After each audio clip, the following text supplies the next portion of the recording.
Ambulance ചുവന്ന നീല വെളിച്ചങ്ങൾ മിന്നിമറഞ്ഞ് ഇടുങ്ങിയ തെരുവുകളിലൂടെ വേഗത്തിൽ കുതിച്ചു. അതിനുള്ളിൽ പാരാമെഡിക്കുകൾ ഒരു ജീവൻ രക്ഷിക്കാനുള്ള ദൗത്യത്തിൽ മുഴുകിയിരുന്നു. പിൻസീറ്റിൽ ഒരു മനുഷ്യൻ സമയത്തോട് പോരാടുകയായിരുന്നു. ഓരോ സെക്കൻഡും ഒരു യുഗം പോലെ തോന്നി. ആംബുലൻസ് വളവുകൾ തിരിഞ്ഞ് ഇടവഴികളിലൂടെ കയറിയിറങ്ങി ആശുപത്രിയിലേക്ക് എത്രയും വേഗം എത്താൻ ശ്രമിച്ചു. പക്ഷേ പെട്ടെന്ന് അപ്രതീക്ഷിതമായ ഒരു സംഭവം നടന്നു. പട്ടണത്തിന്റെ പ്രധാന വീഥിയിലേക്ക് കടക്കാൻ തുടങ്ങിയപ്പോൾ ആംബുലൻസ് പെട്ടെന്ന് ബ്രേക്ക് ചവിട്ടി നിന്നു. വഴിയുടെ നടുവിൽ ഒരു വലിയ നായ നിന്നിരുന്നു. അവന്റെ രോമങ്ങൾ കുഴഞ്ഞ കണ്ണുകൾ ആംബുലൻസിനെ ഉറ്റുനോക്കുന്നു, ഒരു വെല്ലുവിളി പോലെ. ഡ്രൈവർ ഹോൺ മുഴക്കി, പക്ഷേ നായ അനങ്ങിയില്ല. പാരാമെഡിക്കുകൾ ശബ്ദമുയർത്തി അവനെ മാറ്റാൻ ശ്രമിച്ചു, പക്ഷേ അവൻ അവിടെ ഉറച്ചുനിന്നു, ഒരു ദൗത്യത്തിൽ ഉറച്ചവനെപ്പോലെ. നിമിഷങ്ങൾക്കകം ആളുകൾ കൂടി.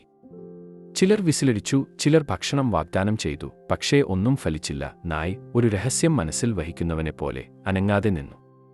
സമയം മന്ദഗതിയിലായി. ആംബുലൻസിനുള്ളിലെ രോഗിയുടെ ജീവൻ തുലാസിൽ തൂങ്ങി. എന്തിനാണ് ഈ നായ് ഇവിടെ? എന്തിനാണ് അവൻ വഴി മാറാത്തത്? ആരും മനസ്സിലാക്കാത്ത ഒരു ദുരൂഹത ആളുകളെ ചുറ്റിവരിഞ്ഞു.